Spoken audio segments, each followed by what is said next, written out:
আর উত্তরপ্রদেশবাসীদের যদি নিজেদের গর্ব হয় তাহলে আমাদেরও পশ্চিমবঙ্গবাসীদের কিন্তু গর্ব করা উচিত এই জগন্নাথ মন্দিরের জন্য। আমি ভেবেছিলাম ক্যামেরা হয়তো অ্যালাউ নয়, তো ভাবছিলাম ফোন নিয়ে ঢুকবো, কিন্তু এখন দেখলাম জগন্নাথ দেব নামেই আছে ভক্তি, ঐতিহ্য আর ইতিহাসের গন্ধ।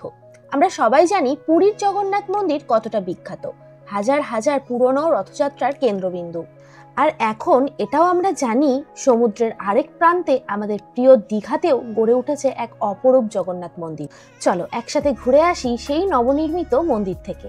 হাই এভরিওয়ান, বৃষ্টি কথায় নতুন একটি ভিডিওতে তোমাদের আরও একবার বিগ ওয়েলকাম। দীঘা মন্দারমণিতে তো আমাদের প্রায়ই আসা হয়ে থাকে, কিন্তু এবারের আসার উদ্দেশ্য কিন্তু একটা ছিল, সেটা হচ্ছে নবনির্মিত জগন্নাথ মন্দির সেটা। তো এখন আমরা যাচ্ছি দীঘার উদ্দেশ্যে। এখন 3:30 মতো হয়েছে, দুপুরে খাওয়া দাওয়া করলাম, করে এবার বেরোচ্ছি দীঘার উদ্দেশ্যে। ফার্স্টেই যাব হচ্ছে দীঘার যে জগন্নাথ মন্দির সেখানে, তারপরে ওল্ড দীঘা কিংবা নিউ দীঘা যে কোনো একটাতে যাব, একটু মার্কেটিং করবো, একটু ঘুরবো। জানি না মন্দিরের ভিতরে ক্যামেরা অ্যালাউ কিনা, যদি অ্যালাউ হয় তাহলে তো কোনো কথাই হবে না। সমস্ত ডিটেলস কিভাবে পুজো দিতে হবে, সমস্ত খুঁটিনাটি ডিটেলস তোমাদের সাথে শেয়ার করব। আর যদি ভিতরে ক্যামেরা নিয়ে যাওয়া অ্যালাউ না হয়ে থাকে তাহলে যেভাবে পুজো দেবো আর কি, সেই প্রসেস ফিরে এসে তোমাদেরকে জানাবো, কিন্তু ভিতরের জগন্নাথকে তোমাদেরকে দেখাতে পারবো না, এটাই হচ্ছে ব্যাপার। তো চলো দেরি না করে এবার বেরোনো যাক। এই মুহূর্তে আছি মন্দারমণিতে হোটেল সোনার বাংলায়। মন্দারমণিতে এসে তোমরা কিভাবে এখানে আসবে আর এই হোটেলটা কতটা সুন্দর সেটা আমার প্রিভিয়াস ভিডিওগুলোতে আছে, চাইলে দেখে নিতে পারো। আর এটা হচ্ছে হোটেলটার পার্কিং, এখান থেকে গাড়ি নিয়ে বেরোবো, সোজা যাব দীঘা। এছাড়াও তোমরা লোকাল ট্রান্সপোর্ট ইউজ করে দীঘায় পৌঁছে যেতে পারবে। মন্দারমণি থেকে দীঘা দূরত্ব খুব একটা বেশি নয়, প্রায় 20 থেকে 25 কিলোমিটার মতো। আমরা যখনই মন্দারমণি থেকে দীঘায় যাই আমরা চাউলখোলা হয়ে যাই না, আমরা যাই তাজপুর শঙ্করপুর বিচ লাগোয়া যে রাস্তাটা আছে সেটা দিয়ে। যাওয়ার পথে রাস্তাটা শুধু রাস্তা নয়, একদম যেন প্রকৃতির আঁকা সুন্দর ছবি। রাস্তায় যেতে যেতে চোখে পড়বে কখনো কখনো সুবিস্তৃত বালিয়াড়ি, কখনো কখনো কোনো নাম না জানা নদীর মোহনাস্থল, কখনো কখনো ঝাউ গাছ সারি দেওয়া এই রাস্তা। আরো দেখা যাবে মাছ ধরার জাল শুকোতে দেওয়া হয়েছে শুকনো বালিয়াড়িতে। ছোট ছোট নৌকা বালির উপরে পড়ে আছে, আর দূরে সমুদ্রের ঢেউ আসছে এক ছন্দে। আমরা এখন চলে এসেছি তাজপুরে। বাঁদিকে চলে গেছে তাজপুর মেন বিচে যাওয়ার রাস্তা। এই রাস্তা ধরে আরেকটু এগোলেই এই সুন্দর রাস্তাটির খুলে যাবে আরো একটি সৌন্দর্যের দিক। এই রাস্তাটি দীঘা এবং সংলগ্ন সমুদ্র সৈকতগুলির মধ্যে যাতায়াত আরো সহজ করে তুলেছে। এটি দীঘার পর্যটনকে আরো আকর্ষণীয় করে তুলেছে। রাস্তাটির নাম সৈকত সুন্দরী, যা দীঘার নতুন মেরিন ড্রাইভ রাস্তাটির একটি আনুষ্ঠানিক নাম। এটি পশ্চিমবঙ্গ সরকারের মুখ্যমন্ত্রী মমতা বন্দ্যোপাধ্যায় নামকরণ করেছেন। এই রাস্তাটি দীঘা থেকে তাজপুর এবং মন্দারমণি পর্যন্ত বিস্তৃত, যা সমুদ্রের ধার ঘেঁষে গেছে। কখনো কখনো এই রাস্তার এতটাই কাছ দিয়ে সমুদ্র চলে আসে, মনে হয় হাত বাড়ালেই ছুঁয়ে ফেলা যাবে ঢেউ। এই রাস্তায় বিশেষ করে সকালে বা বিকেলে চললে এক অনন্য অভিজ্ঞতা পাওয়া যায়। সূর্যটা যখন বাম পাশে সমুদ্রে ঝুঁকে পড়ে তখন রোদের রং বদলে যায় আর আমাদের চারপাশটা সোনালী আলোয় ভরে যায়। একদিকে সমুদ্রের বিশাল জলরাশির ঢেউ আর অন্যদিকে সবুজ বিছানো মাঠ, মাঝখান দিয়ে চলেছে সরু একটা পিচঢালা রাস্তা। তাজপুর থেকে সোজা চলে যাওয়া যাবে শঙ্করপুর। তোমরা যারা দীঘার ভিড়ভাট্টা পছন্দ করো না তারা তো মন্দারমণিতে আসোই, তার থেকেও যদি নিরিবিলি জায়গা পছন্দ করো তাহলে তোমরা তাজপুর বা শঙ্করপুরে থাকতে পারো। আমাদের সকলেরই চোখ মোটামুটি ঢুলঢুলু অবস্থায়, ঘুমকে জয় করে আমরা চলছি নতুন কিছু দেখার আনন্দ নিয়ে। আমরা এখন তাজপুরকে পিছনে ফেলে প্রায় চলে এসেছি উদয়পুরের মেন বিচটাতে। এটাই উদয়পুরের মেন বিচ। এখান থেকে দীঘার দূরত্ব প্রায় 9 কিলোমিটার মতো। আমরা এতক্ষণ আস্তে আস্তে রাস্তাটির একটি অন্য সৌন্দর্যের রূপ দেখছিলাম, এবার এখান থেকেই তার রূপটা একটু পাল্টে যাবে। এখন আমরা ঢুকে যাব একটা জঙ্গলের মধ্যে দিয়ে, কারণ রাস্তাটি চলেছে জঙ্গলের মধ্যে দিয়ে খানিকটা।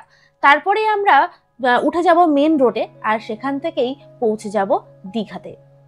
আমরা যত দীঘার দিকে এগোচ্ছি ততই মানুষের ভিড় একটু একটু করে বাড়ছে, হোটেল দোকান, আর দূর থেকে দেখা যাচ্ছে সেই চেনা চেনা রাস্তাগুলো। আমরা ফার্স্ট টাইম দীঘার জগন্নাথ মন্দিরে যাচ্ছি, তো কোন জায়গাটায় অ্যাকচুয়ালি রয়েছে সেটা আমাদের জানা ছিল না, তো ওই জন্য গুগল ম্যাপের সাহায্য নিচ্ছিলাম। একটু পরেই দেখা মিলল দূর থেকে সেই দীঘার জগন্নাথ মন্দিরে।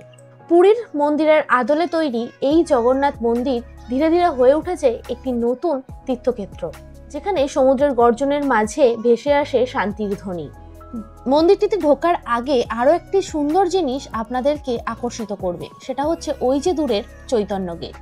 এই গেটটিতে চৈতন্যদেবের বিভিন্ন বাণী ও কাহিনী সজ্জিত করা আছে।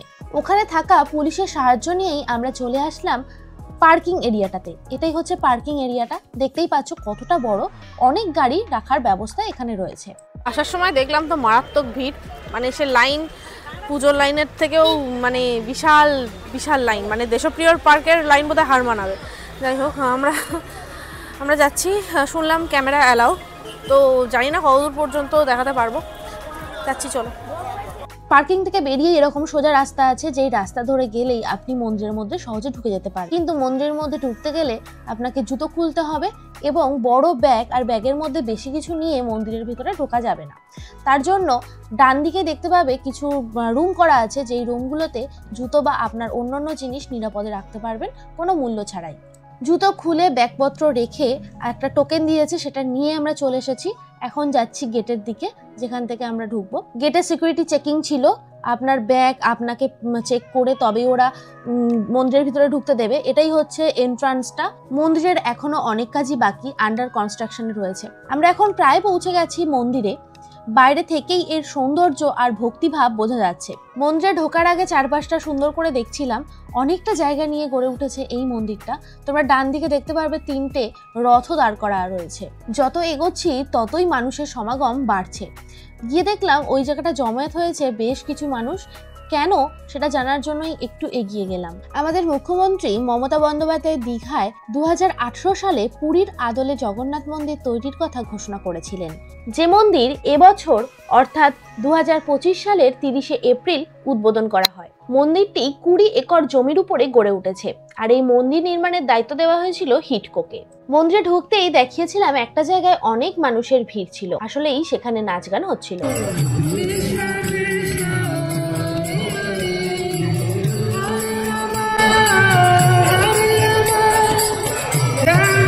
দেখে বুঝলাম মায়াপুর থেকে কিছু ভক্তবৃন্দ এসে কৃষ্ণ নাম করছে। জায়গাটা অনেকটাই বড় হওয়ায় মানুষজনের ভিড় হলেও অতটা ঘিঞ্জি মনে হচ্ছিল না, আরামদায়ক। তারপরে দেখলাম একদল ভক্তবৃন্দ কীর্তন করতে করতে মন্দিরের ভিতরে ঢুকছে। আসলে এনারাও দর্শনার্থী।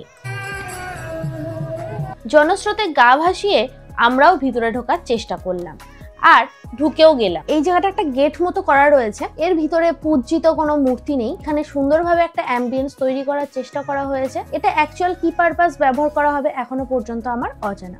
কলিঙ্গ শৈলীর সূক্ষ্ম ছোঁয়ায় গড়ে ওঠা দীঘার জগন্নাথ দেবের মন্দির কেবল স্থাপত্যই নয়, এটি আমাদের ভক্তি, শ্রদ্ধা আর আবেগের মূর্ত প্রতীক। চোখ ধাঁধানো এই মন্দির যেন ভক্তি আর অপূর্ব শিল্পকলার এক মোহময় মেলবন্ধন।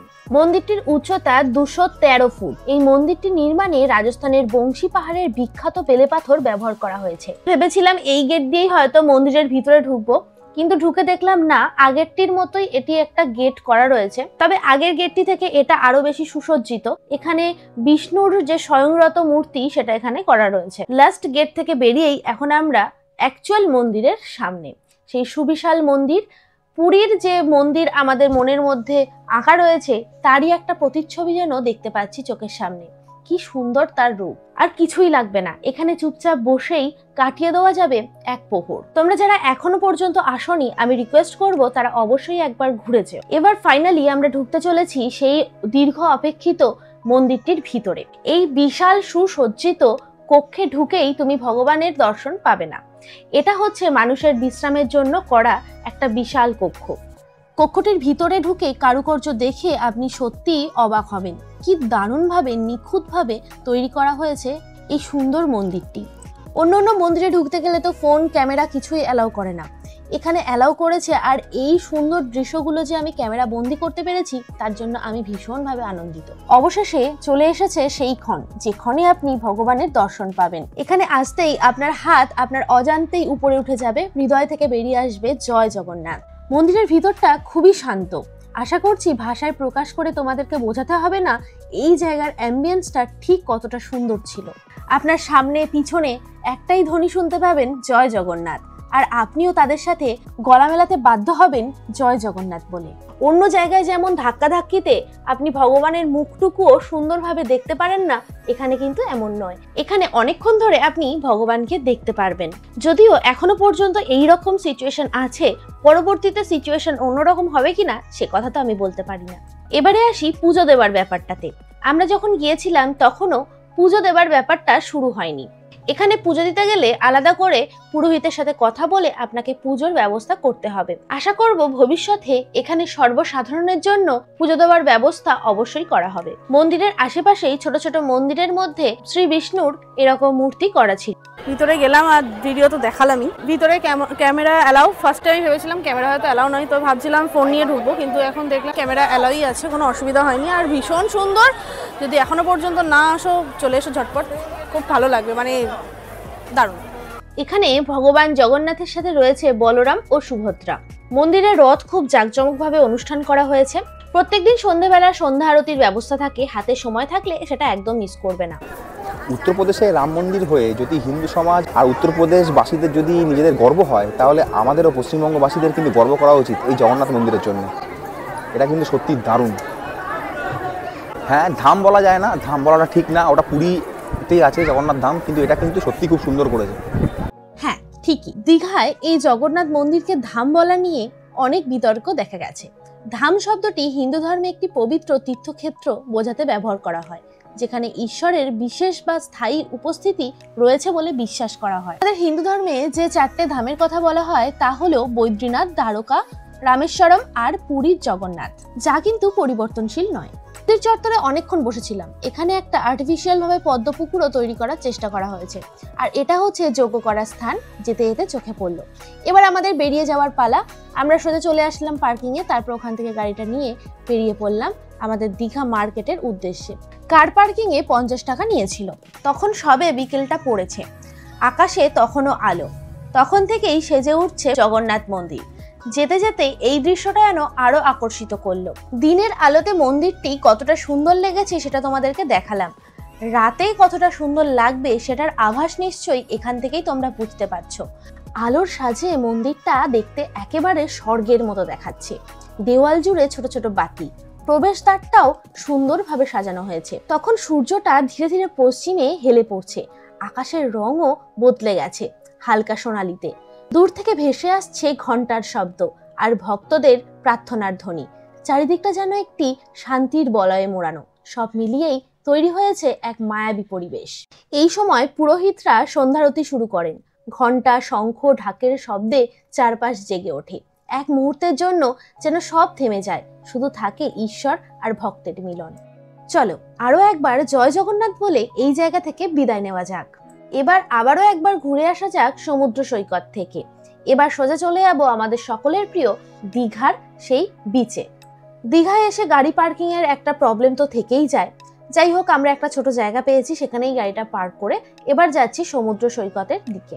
মানুষ এখন যতই মন্দারমণি, তাজপুর, উদয়পুর, শঙ্করপুর এগুলোকে আপন করে নিক না কেন, বাঙালির কাছে ইমোশন কিন্তু এই দীঘার বিচ। সন্ধ্যা নামলেই দীঘার সমুদ্র সৈকত সেজে ওঠে সুন্দরভাবে আলো দিয়ে। দিনের কোলাহল যেন ধীরে ধীরে মিলিয়ে যায় আর চারপাশটা আবৃত হয় এক নিস্তব্ধ মোহময় পরিবেশে। আকাশের রংটা বদলাতে থাকে। সূর্যটা যখন জলে মিলিয়ে যায় তখন সমুদ্রের ঢেউগুলো আরো শান্ত, আরো গম্ভীর হয়ে ওঠে। সেই ঢেউয়ের শব্দ যেন মনকে ধীরে ধীরে শান্ত করে দেয়। সৈকতে তখন হালকা বাতাস বইছে, হাতে গরম চায়ের কাপ, পায়ের নিচে ঠান্ডা বালি, আর মনে এক অদ্ভুত প্রশান্তি। দূরে কিছু জেলে নৌকা নিয়ে ফিরছে। সৈকতে পাশে বসে থাকা কাপল বা পরিবাররা একে অপরের কাঁধে মাথা রেখে সময় কাটাচ্ছে। বাচ্চারা শেষবারের মতো বালিতে দুর্গ বানাচ্ছে। সবাই সবার মতো কোয়ালিটি টাইম স্পেন্ড করছে। এদিকে আঁচে ধোঁয়া উঠছে, অপরদিকে বিভিন্ন রকমের মাছ সাজিয়ে রাখা হয়েছে এবং তাদের ভাজার অপেক্ষায় রয়েছে মানুষজন। বেশিরভাগ বাঙালিরই মাছ ভীষণ পছন্দের, আর সেই সব মাছপ্রিয় বাঙালি যখন দীঘায় আসে তখন এই সব মাছ ভাজা ট্রাই করতে তারা একদমই ভোলে না। এই রকম দোকান একটা নয়, বেশ অনেকগুলো সারি সারি দিয়ে পেয়ে যাবেন। সাথে পাবেন বিভিন্ন রকমের খাবার দোকানও। আমরা এখান থেকে চা খেয়েছি, আইসক্রিম খেয়েছি আর ফুচকা খেয়েছি। দেখতে পাচ্ছেন এখানে মাছ ভাজার দোকানগুলো কেমন সারি সারি দিয়ে রয়েছে, অনেকগুলো রয়েছে। যাই হোক, আমরা এই খাওয়ার স্টল থেকে এবার যাব অন্যদিকে যে বাজারটা রয়েছে, মার্কেটিং রয়েছে। আমাদের অ্যাকচুয়াল মার্কেটিংটা মন্দারমণি থেকে করা হয়ে গেছে, তাও চলে এসেছি মার্কেটিংয়ে।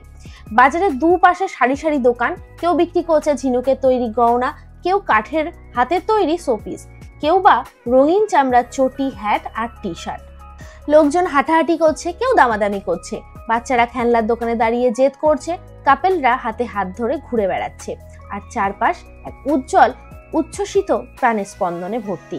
এখন বাজারের এদিক ওদিক ঘোরার পর আমাদের পরিচিত একটা দোকানে চলে আসলাম। এখান থেকে কিছু কেনাকাটা করলাম, করে এবার ফিরে যাওয়ার পালা। তো চলে এসেছি যেখানে গাড়িটা পার্ক করে রেখেছিলাম সেখানটাতে। এখান থেকে এবার বেরিয়ে সোজা চলে যাব আমাদের মন্দারমণি, ফিরবো আমাদের হোটেলে। আজকের এই মন্দির ভ্রমণ তোমাদের কেমন লাগলো? যদি দীঘায় আসো তবে এই মন্দিরটা একবার ঘুরে দেখে নিও। ভক্তি, প্রকৃতি আর স্থাপত্য সবকিছুর একটা মিশ্র রূপ পাবে।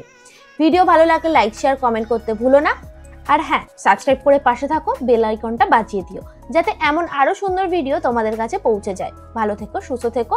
আর হ্যাঁ, চলে যেও না, দাঁড়াও, কি কি কিনেছি সেটা একবার দেখে যাও। প্রচুর শপিং করে ফেলেছি, এখানে অনেক কিছুই আছে। ফার্স্টেই আছে হচ্ছে টুপি, এই একটা টুপি, এই একটা টুপি, তারপর একটা বাচ্চার খেলনা আছে, হাওয়া খাবে বসে বসে, দুটো পাখা আছে, বড়রা হাওয়া খাবে। সাথে আমি কতগুলো মিরর কিনেছি আমার কিছু বন্ধুদেরকে দেওয়ার জন্য। এখানে আরও কিছু ব্যাগ রয়েছে কিছু প্রতিবেশীকে দেওয়ার জন্য। এই একটা ব্যাগ আছে নিজেদের নেওয়ার জন্য, এখানে একটা ব্যাগ আছে এটাও নিজেদের জন্য, আর এখানেও দুটো ব্যাগ নিয়েছি, একটা গিফট করার জন্য আর একটা আমার ইউজের জন্য। এই ছিল আমাদের শপিং। তো চলো আজকের ভিডিও এখানেই শেষ করছি, দেখা হচ্ছে খুব শীঘ্রই নতুন ভিডিও নিয়ে। ততক্ষণ পর্যন্ত টাটা।